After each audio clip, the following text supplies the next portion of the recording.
Okay, today I would like to introduce you some special options on the soda paste printer. Okay, and come here, you can see the temperature and humidity shown on the computer. Okay, and how it come from here, and this is the sensor to detect the temperature and the humidity here. Okay, the sensor, and on the other hand, this machine is the air conditioner and to control the temperatures.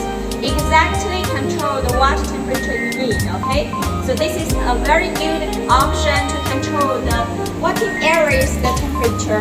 So some special products or some precision high requirement products need these special options. Okay,